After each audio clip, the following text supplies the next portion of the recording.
The Galactic Council's trial chamber was designed to intimidate.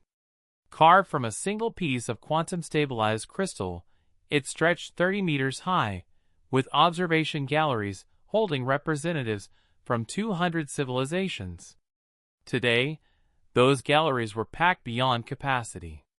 Everyone wanted to witness the trial of Warlord Krezeneke the Destroyer.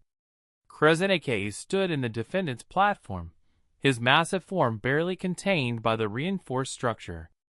At 4 meters tall and weighing nearly 800 kilograms, the Apex Warrior was a legend of terror across 17 star systems. His crimson exoskeleton bore the scars of 1,000 battles, and his 6 arms had personally ended countless lives. He had raised colonies, shattered fleets, and laughed at the Council's attempts to bring him to justice. Until 3 months ago, when a single human scout ship had captured him. The lead prosecutor, Ambassador Thelnix, presented the charges with trembling stalks.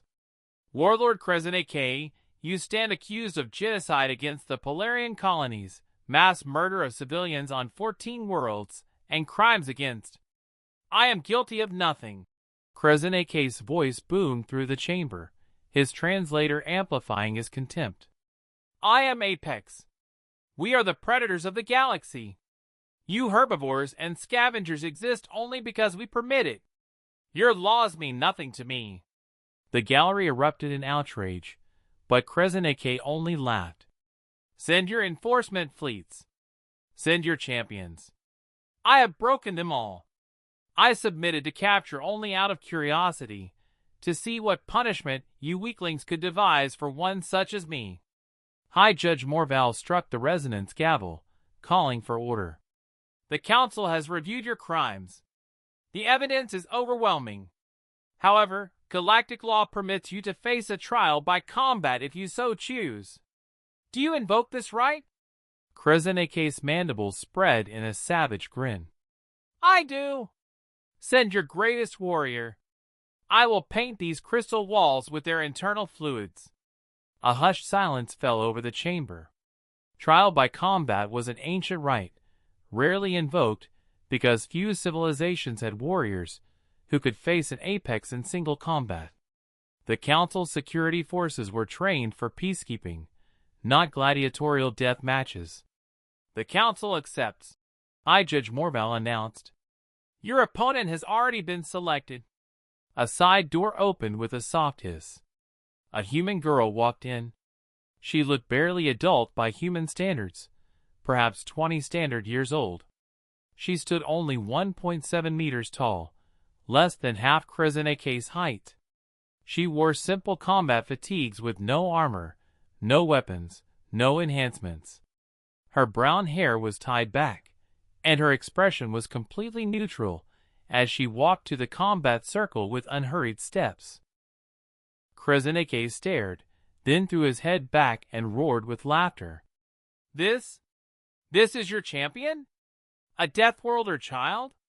I've heard the propaganda about humans, but I didn't think even you were foolish enough to. Combatants, take your positions.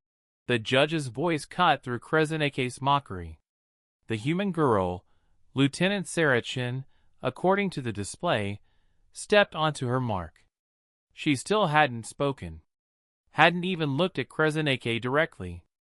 She simply stood there, breathing slowly, eyes half closed. Begin, announced the judge. Krezeneke charged immediately, all 6 arms reaching for the human, claws extended. He would make this quick and humiliating. Show these fools what happened when they... Sarah moved. Not away. Not to the side. Forward. She took one step. A single, perfectly timed stride that brought her inside Krezeneke's reach. Her right foot came down on top of his leading leg just as his weight shifted forward. The sound was like a building collapsing. Krezeneke's leg, reinforced apex bone that could support 4 times his body weight that had carried him through countless battles, shattered. Not cracked. Not fractured. Shattered into fragments. The Warlord's momentum carried him forward, but now he was off balance, falling. Sarah's hands moved with clinical precision. She grabbed two of his flailing arms, twisted, and used his own mass against him. 800 kilograms of Apex Warrior flipped through the air and crashed into the crystal floor with enough force to crack the supposedly indestructible surface. Before Krasineke could even process what happened, Sarah's knee was on his neck, pinning him down. Her other foot rested on his back, heel positioned directly over his primary respiratory spiracle. Total elapsed time, 2.3 seconds. The gallery sat in stunned silence. Sarah spoke for the first time, her voice quiet and controlled. "You yield, or you die. Choose." Krasineke tried to move and felt his crushed legs scream in agony. He tried to breathe and felt her heel press harder against his spiracle. This human wasn't even straining. She held him down as casually as one might hold down a piece of paper. His pride warred with his survival instinct. "I yield." Sarah immediately released him and stepped back, her face still expressionless. Medical drones rushed in to stabilize the broken warlord. High Judge Morval's voice shook slightly. "The trial by combat is concluded. Warlord Krasineke, you are found guilty and remanded to custody. Lieutenant Chin, the council thanks you for your service." Sarah nodded once and turned to leave, her footsteps echoing in the silent chamber. As she passed the galleries, a young Polarian survivor, one of the children whose colony Krasineke had destroyed, called out, "Why didn't you kill him?" Sarah paused and looked up at the child. "Because you asked me not to. You said you wanted him to face justice, not vengeance." She resumed walking, leaving behind a chamber full of beings who were rapidly recalculating everything they thought they knew about humans.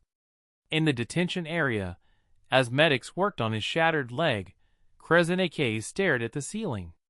He had fought Apex champions, wrestled megafauna on death worlds, survived orbital drops without armor. None of it had prepared him for the simple, terrible truth he now understood. Humans didn't just survive their death world. They mastered it. And compared to Earth's 9.8 meters per second squared of gravity, the rest of the galaxy might as well have been made of tissue paper.